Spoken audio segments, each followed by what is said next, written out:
Well, hello everybody. How you doing?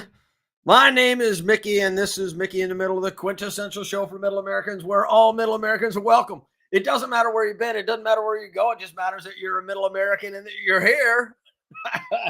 Now, I'm going to have to start explaining things to people at the beginning of the show. When I say I'm Mickey in the Middle, I am a Middle American. I do not believe that all ideas are equal. I believe that communism is not a good idea. I believe that the free market, constitutional republic in which we live, those are good ideas, but not all ideas are created equal. And I have to start just about every show with that now, because everybody goes, hey, you're Mickey in the Middle. No, I'm Mickey in Middle America. And I do not believe so. Everybody takes a position on just about everything. But I do know that if you get rid of the 20% of the crazies on the right and the 20% of the crazies on the left, then you have an opportunity to deal with the 60% of the people in the middle, which is the largest population in the United States. So if you have 60% of the people that can agree on basic premises and basic ideas, like we should have a good life. We should have the opportunity to succeed in America. We should have a functional government. That government needs to be small and limited. That they do have a function, but they're not supposed to be our bosses. Government's not supposed to be our boss. Government is supposed to provide essential services that we cannot provide as a general as a general idea, but they should provide security. Because hey, if you don't keep out the lions and tigers and bears, then you don't have anything going as a community. So as we spread out, police departments got bigger, fire departments got bigger, essential services got bigger, like plumbing, electricity, internet, stuff like that. And the government needs to be able to regulate a lot of those things, but they need to be out of our business as much as possible. So that's the way it goes. So, hey, let's do a quick roll call. Hey, Mark Calcaterra. Hey, how you doing, Mark? I hope you happy 2025. Happy 2025, Mark. So just want to let everybody know, when I say Mickey in the Middle, I am a Middle American living my best Middle American life right here in the middle of the country. So tonight we're going to be talking about, we have a new president. As of the 20th at noon, we have a new president. So President Biden, farewell. President Trump, welcome to the team. So remember, President Trump is not our boss, right? He is the leader of the country and he works for us. So we're going to talk about Trump, and then we're also going to talk about the national security threat of TikTok, because people don't know. People don't know. All right. So I consider myself an expert on operation security. And operation security means that if you have an operation going on, you have to secure that against all enemies, foreign and domestic. And inside of operations, there are certain telltale signs that you do and what your enemy does in order to take advantage of those operations, in order to turn that leverage where it's advantageous to your enemy. Now, I have written extensively on this on the Facebook here recently. So I just want to let everybody know that we will be having the discussion TikTok national security versus free speech. And but first, let's go ahead and get to Trump. The best way that I can describe Donald Trump at this phase in the game is, if you poke the bear, don't get mad when the bear pokes you back. That's the best way that I could put it. Here's the thing about the bear. It would have been better to leave Donald Trump in the White House for a solid 8 years, because the Democrats and the liberal and the media were controlling the conversation as it related to Donald Trump. Now, I'm going to give you a little bit of a history lesson really, really quick, because it's important to the conversation that I'm about to have with you. So here's the way that it goes. Hey, Carolyn. Hey, how you doing? Welcome to the show. All right. So here's what the deal is. Donald Trump was elected in 2016. Immediately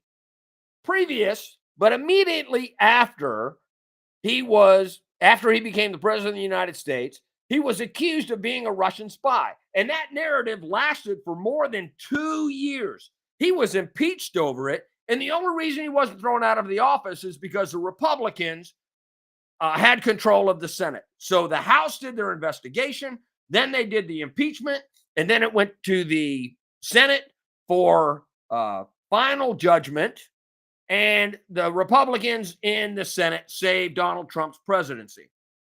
In 2020, because of that, because of COVID, because of a whole bunch of other things. Oh, wait a minute. Stem it back. 2018, then he was accused of meddling in Ukraine and doing a quid pro quo with Ukraine, which means that Ukraine got a meeting with the president if they pursued and prosecuted Hunter Biden. Ooh, update on Hunter Biden in just a second. So, with that being said, they impeached him a second time. They kept him tied up for the entire 4 years of his presidency. And because of that, and because what I believe was interference in the 2020 election, legal interference using judges and city councils and mayors and governors, because they legally changed some of the laws, Donald Trump was defeated. Joe Biden became the president. So Trump no longer is president. Then there's a 4-year hiatus. Trump becomes the president again. Why is that important? Here's why it's important. If they had left Donald Trump as the president for an 8-year period, the media and the Democrats were controlling the narrative so that they had control of everything that Donald Trump said, did. They had him down. They had him by the throat. They had him down. But they didn't want him to be president, which is cool. I understand why they didn't want him to be president. But here's what happened. Donald Trump did not accept that. Donald Trump went back and they gave him a break. And it gave him 4 years to get a plan together. And he went, okay, you, I believe, did me wrong. So therefore, I am going to come back. And when I come back, I'm coming back guns a-blazing.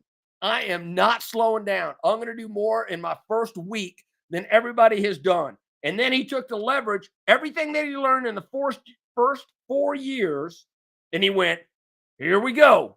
I'm going to stack them and rack them, and we're just going to let loose. And that's where the Democrats made their mistake, because they didn't think that once Donald Trump had his ass kicked in the 2020 election that he would ever be back. They were just like, hey, we got rid of Donald Trump, and away we go. So Joe Biden's going to be the president of us for the next 4 years, and we can do whatever we want. We can go have as much fun as we want. So as soon as Joe Biden got in, he did a bunch of stuff like Afghanistan. He got rid of all of Trump's executive orders. He basically cruised through 4 years. He didn't do much for the country. The economy kind of sucked. Donald Trump gets back in, but now Donald Trump has an agenda and fair wins. He's got a House. He's got the Senate. He has made judicial nominations, which means that he probably has a lot of the court systems. And he's got something that nobody else thought he was going to come in with, an agenda and a pissy attitude. So Donald Trump is coming back in with a pissy attitude because he feels that all of the items on his agenda that were discounted and blown off. He believed that he was in line with, and his philosophy and his value system aligned with the people of the United States of America. So when he wrote down all of this stuff, he was like, hey, there's only two genders. Let's do that. Hey, we need to close the border. Let's do that. Hey, we need to get rid of DEI. Let's get rid of that.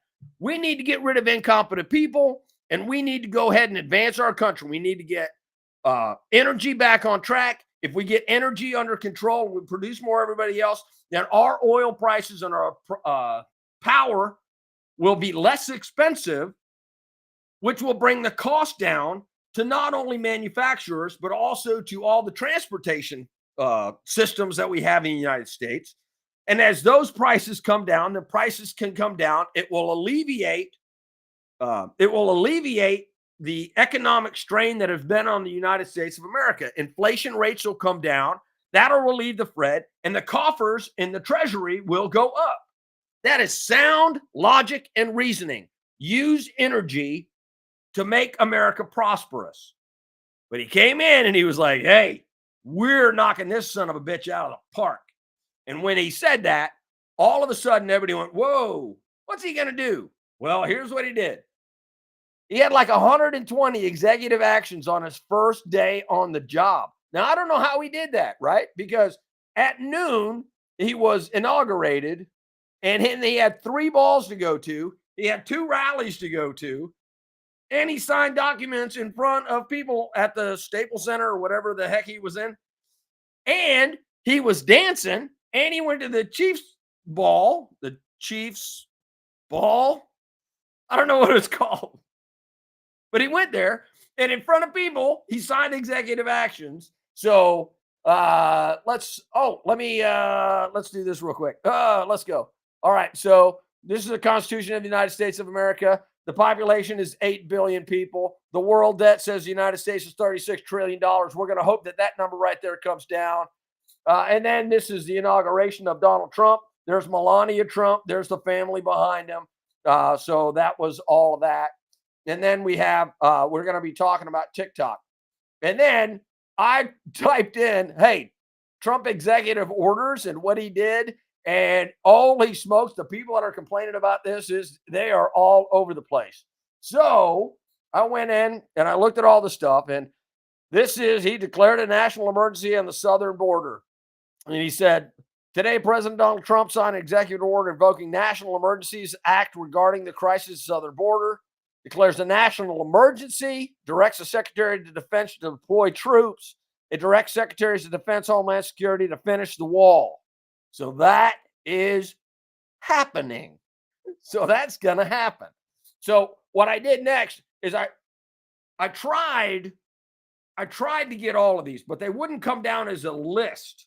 So what I did is I was like, okay, what are the single most important things that Donald Trump did when he did this? And I believe that this was the most important thing that Donald Trump did. He believes that en masse, many of the things that Joe Biden did as president of the United States needed to be rescinded. So initial rescission of harmful executive orders and actions.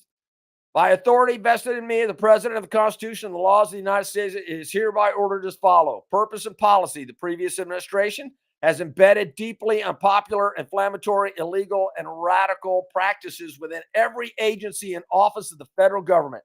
The injection of diversity, equity, and inclusion into our institution has corrupted them by replacing hardworking merit equality with divisive and dangerous preferential hierarchy.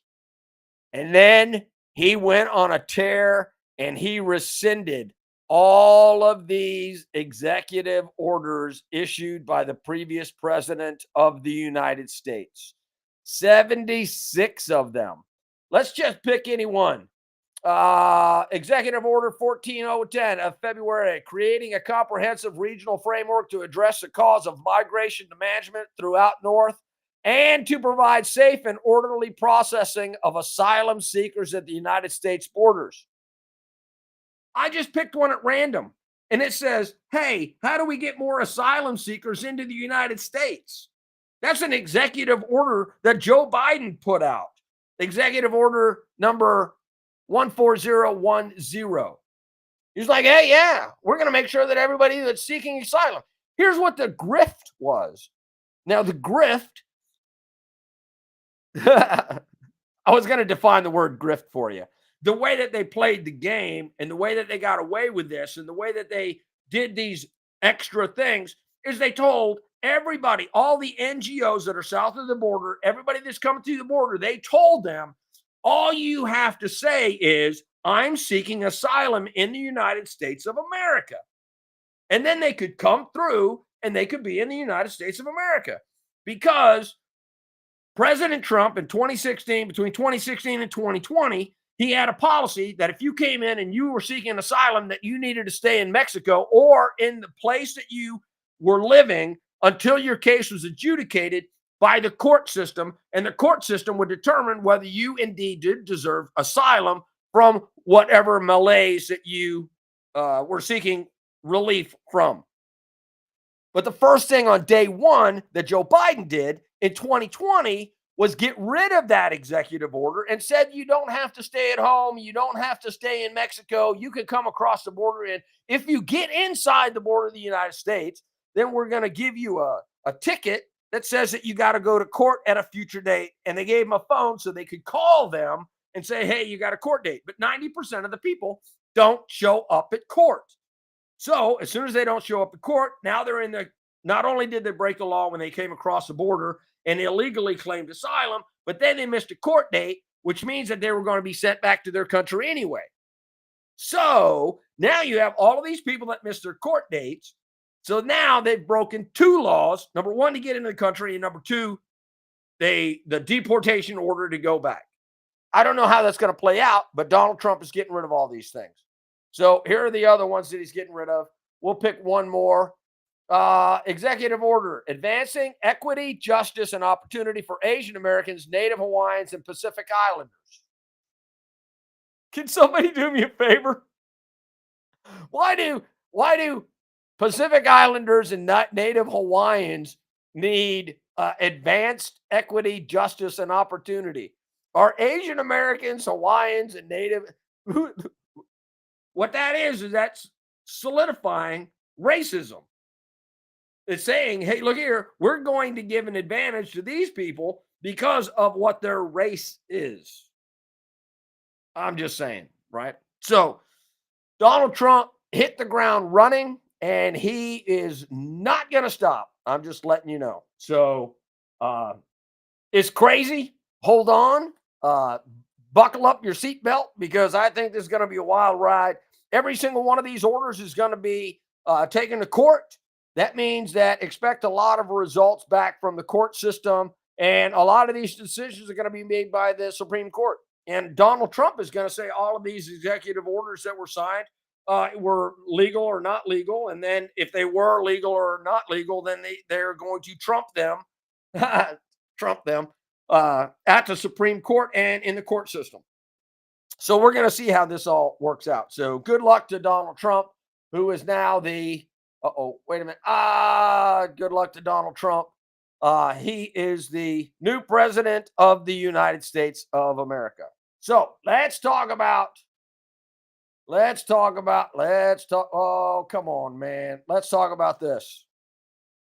All right. Let's talk about the TikTok. Let's talk about the 100 million voices. Let's talk about the 100 million voices in the United States of America that all gasped on the 19th of January, 2025, when TikTok was taken down. So, if you don't know, TikTok is an app that you can put on your phone that tracks most things that most people do. Keystrokes, all of your email. It has access to your photographs. It has access to your microphones, your camera. It has access to everything that you have access to, including your keystrokes. So you can't even hide when you use Signal and when you use these other secure apps. Just your keystrokes, TikTok can follow. Here's what people don't know. People think that TikTok is freedom of speech and freedom of expression. And it is, because you and I can get on the TikTok and we can make a silly little dance, or we can make an announcement, and we can do a lot of other things. And we can put that on the world. And that's free speech. Now, with that being said, there's a whole bunch of other free speech out there. You can go in your front yard and yell. You can go and protest. You can go put it in the paper. You can go to Facebook. You can go to Yahoo. You can send emails. Nobody's telling you what you cannot say. But what happened was, early in 2024, the United States national security apparatus went to Congress and said, this is bad. This is an operational security threat to the United States of America, and we need to watch this. And the reason why we need to watch this is because if you gather enough information from enough people, that you can put together a picture of the way things operate in all of our critical infrastructure systems. And then that can be taken advantage of. And then once it's taken advantage of, we can't get that back. So the way that I described it is, TikTok is the greatest national security threat in the history of the world, wrapped around a social media free speech platform. Now, I know that that's a mouthful. But here's what the thing is about a mouthful. You got to understand everything that's in the sentence. First of all, it's a national security threat. It's the greatest threat to operation security in the United States of America. The way that operation security works is that we have critical infrastructure in the United States of America. We have nuclear plants, we have the grid, we have internet server stations, we have security apparatuses like the United States government, the sheriff's department, state police. We have government secrets, we have trade secrets, we have companies that have very, very sensitive data. The way that security works is, it used to be spycraft. And so you would have communication security, and that would make sure that your communication systems are secure. You would have human intelligence, which means that people could go from place to place and they would gather information and they would send it back to their handlers. And then that would go back to whoever the nation state is. And the nation state would be able to take all of the information and communications and operations and all of these different intelligence signals and send them back to China, Russia, North Korea, Iran, Iraq, the United States, MI6, the Mossad, whoever. And then they would take this information and they would decipher it and figure out what was an important part of the intelligence picture, so that you would have an intelligence picture of your enemies and sometimes of your friends. I'm not going to say that we've ever used our intelligence against the British and the French and the Spanish or anything else, but I'm pretty sure that we have. So here's what the thing is, and this is what everybody needs to realize. When you take your telephone, and everybody can see this, they do not care about the people that work at Walmart or the Gap or at Home Depot or mow lawns. They don't care about that. They don't care about the kids that are making the TikTok videos. They don't care about social media stars or anything like that.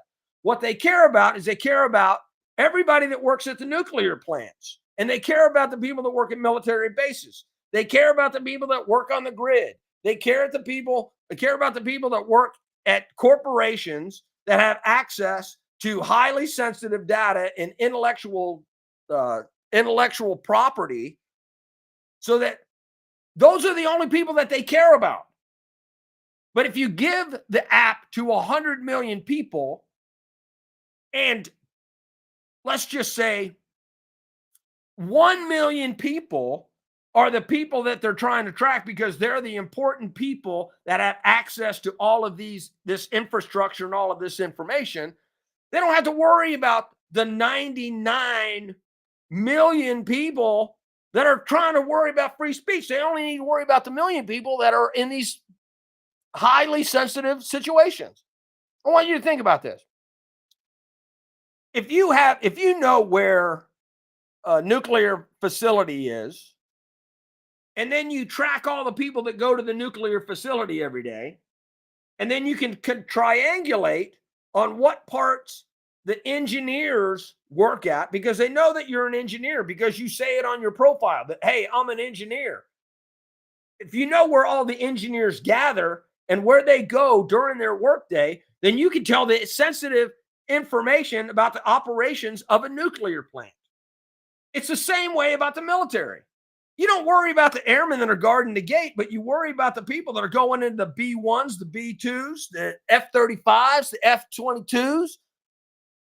You get an operational profile of the way that those people work. And when they're doing exercises, where do those people go? Because where those people go is critical to the infrastructure of the way that a military operation works. So they don't care about the person that works at the Gap. But if the Chinese can track everybody that works with the F-35 and what the operational signal is, the operational signature is of the operations, now all of a sudden, they don't have to have human intelligence. They don't have to have spies anymore. They put 100 million little spies in everybody's pocket. That's the thing that everybody doesn't understand about security and national security and operational security and communication security. Do you think you really have any communication security when you're typing? When you're typing on your telephone and somebody can track all your keystrokes. So what they do is then they leverage AI to sift through all of the data, and they go, hey, look here, if this person is an engineer and he talks about nuclear engineering or talks about a job at a nuclear plant, we need to focus in on that. That's why it's a national security threat. It's not about free speech at that point. So here's my conclusion on that. The national security apparatus went to Congress and said, you need to ban this. They banned it as of the 19th of July, 2025. As of the 19th, 2025, it was taken off the air. Apple, Google, Amazon, all those people took it off of phones. Donald Trump said that he was not going to be inclined to prosecute those that did not follow congressional law. You got to remember, the congressional law was passed in the House, passed in the Senate, signed by the president, and verified by the Supreme Court of the United States that it was a national security threat. Donald Trump empowered others by saying, I would not prosecute you, and I'm going to give TikTok a reprieve of 75 days. Because there was two exceptions in there. Number one, somebody could buy it. So an American could buy TikTok before the 19th, or it was up to 90 days to find a solution after it was implemented. And now we're TikTok on the TikTok into the 75 days. So we're 2 days into the 75 days that Donald Trump had given a reprieve to TikTok to find a solution, to find an American solution to the problem. That doesn't fix the problem, but it may fix the problem if they can curtail the amount of information that's going back to the Chinese Communist Party and Xi Jinping. Man, I hope I said that right. Meanwhile, between the time that they shut it down and when Donald Trump signed the executive order, everybody that had TikTok on their phone and everybody that enabled that to happen was a criminal. I said it. They're a criminal. So, yeah. But then they're not going to be prosecuted, right? Donald Trump's trying to be the great uniter and keep the youth vote by saying that he's the one that saved TikTok. And he has saved it for 75 days. So, hey, let's see. Dwayne Bergeron, how you doing? Mark Calcaterra, how you doing? It's genius on their behalf.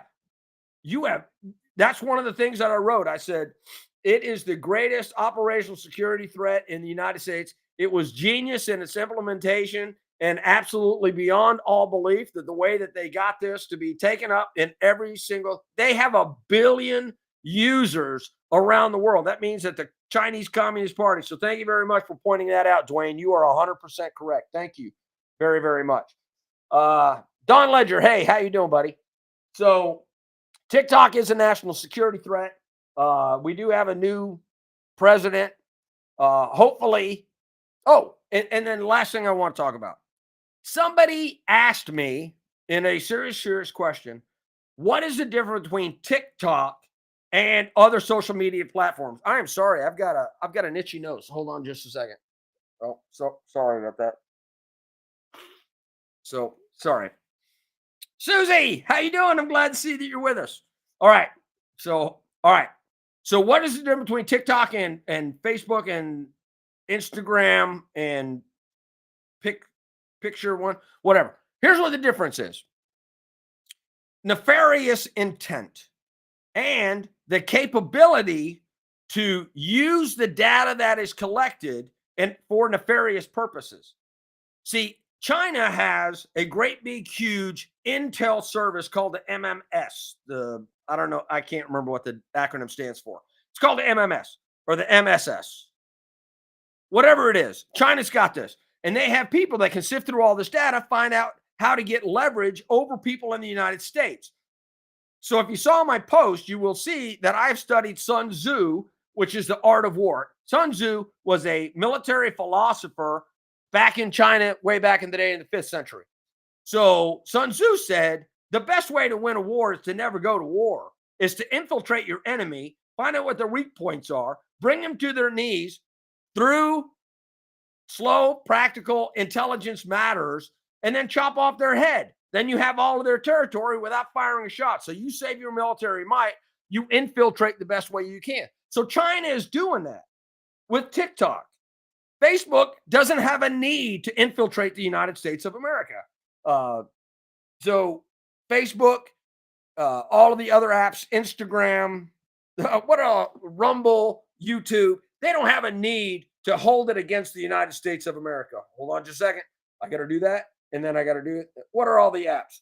So X, TikTok, Rumble, Truth Social, Discord, Locals, Instagram, Signal, Streamlabs, Reddit, Parler, Getter, Snapchat, Pinterest, Hootsuite, Bubbly, LinkedIn. They don't have a need to gather your information for nefarious military purposes. So you're safe from those apps being used as a national security threat. And they don't have the apparatus to actually crunch the numbers and actually use that in a negative way. The second thing is your government, you have what we call the Fourth Amendment to the Constitution. The Fourth Amendment to the Constitution says that nobody's allowed to infiltrate you or infiltrate you. Nobody's allowed to investigate you, and nobody's allowed to come and look at your stuff unless they get a warrant from a judge that says that a policing agency can come after you in a criminal complaint. So if the court system doesn't say that they're allowed to search you, then they can't search you. So the government is not going to come after you without cause, and they have to have probable cause to go to a judge and say, Judge, we have probable cause that a crime has been committed, whether it's against the United States, against the state, against another individual, and then we have the permission to search everything under every single rock about this person. This is important because this was demonstrated during January 6th, the 2020, January 6th, 2021, when the January 6th riots happened. All of the federal agencies started flipping over rocks. They lined up the judges and they said, hey, let's go after all of these people. So once a judge signs an order that says that they can search for you, they can go to AT&T, they can go to Visa, they can go to MasterCard, they can go to Verizon, they can go to all of your public records, they can go to all of your private records, they can go to your banks, they can go anywhere that they want to in order to prosecute a search for material that says that you are guilty of X, Y, or Z. So living in the United States of America, this is what the difference is between us and living in China. In China, you don't have the Fourth Amendment protection of the Constitution of the United States of America. Here you do. And that's what the difference is between our government and China and TikTok and social media sites. So it's intent and nefarious intent and the ability to gather information to be used as nefarious intent. So that is a quick explanation of why TikTok is hazardous. Now, I don't know this firsthand, right? This is assumptions based on my experience in the real world. Because if you know enough about an operation, then you can infiltrate that operation and then you can bring it to its knees. And that's what's happening with TikTok. So hear me now, but believe me later, that is actually happening in real time as we speak. TikTok is threatening our national security. And I understand that nobody understands this because it has not been properly explained to the people of the United States. Everybody thinks it's just a free speech thing, but it's more than a free speech thing. This right here is a national security interest. Now, here's my results of that. The people have spoken. See, the people spoke through their representatives when Congress banned TikTok. See, the people elected the congressmen and the senators and the congresswomen and the senators, and they went up there and they represented us and they took a vote and it was ruled and it was deemed that TikTok was a threat. By the way, the votes were not even close. 75% to 80% of our representatives that are in Congress voted to ban TikTok. It was signed by the president and verified by the Supreme Court. I understand why people at the Gap and people that are social media content creators don't understand the threat from TikTok. They just think that it's taking pictures and they don't care whether their personal information is being seen by the communist government. Because the communist government doesn't give a shit whether a teenager in Muskogee, Oklahoma has their bank account numbers recorded by the Chinese government. Nobody cares about you. Nobody cares about you. But they do care about all the scientists and all the military personnel that work on that critical stuff. So I understand why people don't get it. But that is what the real deal is. And I might be the only one in the United States that's going to say this openly. I know it's boring and nobody wants to hear it, but I'm glad that you guys hung with me to understand why TikTok is such a threat. Oh, last thing. This is the last thing. The people have spoken. They said, hey, look here, we want to keep, you have told us it's a national security threat. We either don't care or don't understand to care, but we do want to keep our TikTok. So now, if the people have spoken and Trump has made an executive order, Congress needs to take action and make it legal again. And then our intel departments are going to have to deal with that shit. Our intel departments already have to deal with spyware. They have to deal with malicious logic and malicious intent on all of the machines, everything that goes in, all of the hacking, all of the spyware, all of the malware. Our nation has to do that. They get cyber attacked hundreds of thousands of times every single day from China and other bad operators that are in the world.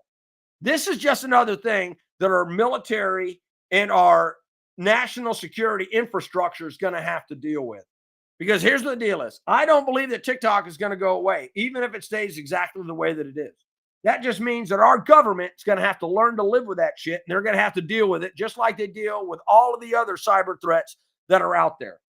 So I'm a almost free speech absolutist, and I do not believe that by getting rid of TikTok, you damage free speech in the United States of America, because I honestly do believe that